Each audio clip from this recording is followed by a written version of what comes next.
ਅਗਲੀ ਖਬਰ ਦੇ ਵੱਲ ਵਧੀਏ ਮਿੰਟੂ ਜੀ, ਤੇ ਗੱਲ ਕਰੀਏ ਹਿਮਾਚਲ ਦੀ। ਹਿਮਾਚਲ ਨੇ ਤਾਂ ਚੁੱਪ-ਚਪੀਤੇ ਹੀ ਪਾਣੀ ਦੀ ਮਲਕੀਅਤ ਐਲਾਨਤੀ ਜੀ। ਦੇਖੋ, ਜਦੋਂ ਸਾਡਾ ਧਿਆਨ ਹੀ ਨੀਗਾ, ਅਸੀਂ ਤੇ ਆਪਣੀਆਂ ਹੋਰ ਹੀ ਗੱਲਾਂ ਦੇ ਵਿੱਚ ਉਲਝੇ ਹੋਏ ਆ ਪੰਜਾਬੀ। ਸਾਡਾ ਇਹਨਾਂ ਮਸਲਿਆਂ ਤੇ ਕੋਈ ਜ਼ਿਆਦਾ ਖਿਆਲ ਹੀ ਨਹੀਂ ਜਾਂਦਾ। ਮੈਂ ਦੇਖਿਆ ਸੋਸ਼ਲ ਮੀਡੀਆ ਇੰਨਾ ਨਹੀਂ ਦੇਖਣ ਦਾ ਟਾਈਮ ਮਿਲਦਾ। ਚਲੋ ਮੈਂ ਜਿੰਨੀ ਕੁ ਆਪਣੀ ਪ੍ਰੋਫਾਈਲ ਦੇਖੀ ਹੈ ਤੇ ਉਹਦੇ ਵਿੱਚ ਗਾਂ ਦੀ ਗਾਂ ਜੋ ਵੀ ਟ੍ਰੈਂਡ ਚੱਲਦਾ ਹੈ ਜੀ ਕਿ ਬਈ ਇਸ ਮੁੱਦੇ ਤੇ ਸਵੇਰ ਦਾ ਮਤਲਬ ਕਿ ਮੀਡੀਆ ਦਾ ਧਿਆਨ ਆ, ਗੱਲਾਂ ਬਾਤਾਂ ਚੱਲ ਰਹੀਆਂ ਨੇ। ਸਿੰਗਲ ਕੋਈ ਪੋਸਟ ਮੈਨੂੰ ਨਜ਼ਰ ਨਹੀਂ ਆਈ ਕਿਸੇ ਵੀ ਲੀਡਰ ਦੀ, ਜਾਂ ਕਿਸੇ ਨੇ ਸ਼ੇਅਰ ਕੀਤੀ ਹੋਵੇ ਕੋਈ, ਕਿਉਂਕਿ ਸਮਰਥਕ ਸਾਰੀਆਂ ਪਾਰਟੀਆਂ ਦੇ ਸਾਡੇ ਨਾਲ ਹੁੰਦੇ ਨੇ ਤਕਰੀਬਨ। ਤਾਂ ਕਹਿਣ ਦਾ ਮਤਲਬ ਇਹ ਹੈ ਕਿ ਚੁੱਪੀ ਰਹਿੰਦੀ ਆ। ਅਸਲ 'ਚ ਕੀ ਆ ਕਿ ਸਾਡੇ ਲੋਕ ਹੋਰ ਹੀ ਉਹ ਹੁਣ ਇੱਕ ਉਹ ਮੈਡਮ ਜੀ ਦਾ ਮਸਲਾ ਜਿਹੜਾ ਉਹ ਉਲਝਿਆ ਪਿਆ। ਕੋਈ ਕੇਲੇ ਲੈ ਗਿਆ, 4 ਕੁ ਕੇਲੇ ਫਲੀਆਂ ਜੀ ਉਹਨੇ ਵਾਪਸ ਕਰ ਦਿੱਤੀਆਂ, ਨੱਥੀ ਲਾਈ ਕਰਕੇ। ਪਤਾ ਨਹੀਂ ਕੀ ਉਹਨੇ ਕੀਤਾ ਕਿ ਨਹੀਂ ਕੀਤਾ, ਸਾਨੂੰ ਤੇ ਪਤਾ ਨਹੀਂ ਜੀ। ਉਹ ਬਈ ਹੁਣ ਉਹਦੇ ਤੇ ਸਾਰਾ ਕਹਿ ਲੋ ਕਿ ਪੰਜਾਬ ਖਲੋਤਾ ਜਾ ਕੇ। ਵੀ ਕੋਈ ਕਹਿੰਦਾ ਵੀ ਉਹ ਜਿਹੜੀ ਆ ਪਾਉਂਦੇ ਨੇ ਮਰ ਜਾਣੀ, ਕੀ ਇਹਨੂੰ ਕਹਿੰਦੇ ਰੀਲ, ਹਾਂਜੀ, ਕੋਈ ਮੈਂ ਪਾਉਣੋਂ ਨਾ ਰਹਿ ਜਾਵਾਂ। ਸੋ ਗੱਲ ਇਹ ਹੈ ਕਿ ਬਈ ਅਸੀਂ ਜਦੋਂ ਇਹਨਾਂ ਚੀਜ਼ਾਂ 'ਚ ਉਲਝੇ ਪਏ ਆ, ਮਸਾਲੇਦਾਰ ਲੱਛੇਦਾਰ ਇਹ ਚੀਜ਼ਾਂ ਅਸੀਂ ਭਾਲਦੇ ਹਾਂ, ਤਾਂ ਫਿਰ ਇਹੋ ਜਿਹੇ ਮੁੱਦਿਆਂ ਤੇ ਹੋਏਗਾ ਵੀ ਕੀ। ਚਲੋ ਭਲਾ ਹੋਵੇ, ਕਿਸੇ ਨਾ ਕਿਸੇ ਦਿਨ ਸਮਝ ਆਉਣਗੇ। ਮੁੱਦਾ ਕੀ ਆ? ਮੁੱਦਾ ਇਹ ਆ ਕਿ ਹਿਮਾਚਲ ਨੇ ਆਰਡੀਨੈਂਸ ਲੈ ਆਂਦਾ। ਆਰਡੀਨੈਂਸ ਮੇਰੇ ਖਿਆਲ ਦੇ ਨਾਲ ਉਹਦੀ ਵਿਆਖਿਆ ਕਰਨ ਦੀ ਜ਼ਰੂਰਤ ਨਹੀਂ। ਜਦੋਂ ਇਹ ਕਿਸਾਨੀ ਵਾਲੇ ਕਾਨੂੰਨ ਆਏ ਸਨ, ਖੇਤੀ ਕਾਨੂੰਨ, ਤਾਂ ਅਸੀਂ ਆਰਡੀਨੈਂਸ ਦੀ ਵਿਆਖਿਆ ਕਰ ਕਰਕੇ ਕਚੂੰਬਰ ਕੱਢਤਾ ਸੀ, ਕਿਉਂਕਿ ਸਭ ਤੋਂ ਪਹਿਲਾਂ ਆਰਡੀਨੈਂਸ ਆਇਆ ਸੀਗਾ। ਤਾਂ ਖੈਰ ਆਰਡੀਨੈਂਸ ਇਹਨਾਂ ਨੇ ਲਿਆਂਦਾ ਚੁੱਪ ਚਪੀਤੇ। Himachal Pradesh water cess on hydro power generation ordinance 2023। ਮੈਂ ਰਿਪੀਟ ਕਰਦਾ, ਤੁਸੀਂ ਆਪ ਹੀ ਸਮਝ ਜਾਣਾ ਇਹਦੇ ਵਿੱਚੋਂ ਖਬਰ ਦਾ ਸਾਰ।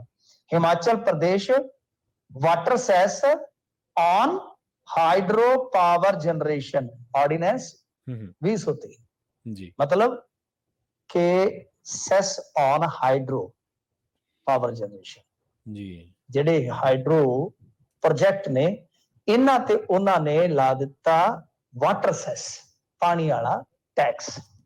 ਹੁਣ ਟੈਕਸ ਕੌਣ ਲਾਉਂਦਾ? ਟੈਕਸ ਕੌਣ ਲਾਏਗਾ ਜੀ? ਟੈਕਸ ਲਾਏਗਾ ਮਾਲਕ। ਬਿਲਕੁਲ। ਤੇ ਮਾਲਕ ਕੌਣ ਹੋ ਗਿਆ? ਮਾਲਕ ਹੋ ਗਿਆ ਹਿਮਾਚਲ। ਹੁਣ ਆਪਣਾ ਉੱਥੇ ਕੀ ਕੰਮ ਹੈ? ਆਪਣਾ BBMB ਹੈ। BBMB ਤੋਂ ਬਿਜਲੀ ਗਾ ਲੈਂਦਾ ਪੰਜਾਬ, ਹਰਿਆਣਾ, ਚੰਡੀਗੜ੍ਹ, ਦਿੱਲੀ, ਰਾਜਸਥਾਨ। ਉਹਨਾਂ ਸਾਰਿਆਂ ਦਾ ਬਿੱਲ ਵੱਧ ਜਾਏਗਾ, ਕਿਉਂਕਿ ਕਰੋੜਾਂ ਰੁਪਈਆ ਵਾਟਰ ਸੈਸ ਉਹ ਇੱਕ ਸਟੇਟ ਤੋਂ ਵਸੂਲ ਪਾਉਣਗੇ। ਕਰੋੜਾਂ ਰੁਪਈਆ। ਹੁਣ ਤੁਸੀਂ ਅੰਦਾਜ਼ਾ ਲਾ ਲਓ ਕਿ ਮਾਲਕੀਅਤ ਅਗਲਿਆਂ ਨੇ ਕਰਤੀ ਨਾ ਤੈਅ।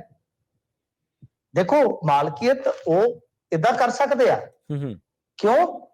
ਕਿਉਂਕਿ ਰਾਈਪੇਰੀਅਨ ਸਿਧਾਂਤ ਦੀ ਜਦ ਤੁਸੀਂ ਗੱਲ ਕਰਦੇ ਹੋ, ਉਹਦੇ 'ਚ ਇੱਕ ਟਰਮ ਹੁੰਦੀ ਹੈ ਲੋਅਰ ਰਾਈਪੇਰੀਅਨ ਸਟੇਟ ਤੇ ਅਪਰ ਰਾਈਪੇਰੀਅਨ ਸਟੇਟ ਜੀ। ਤਾਂ ਗੱਲ ਕਲੀਅਰ ਹੋ ਗਈ।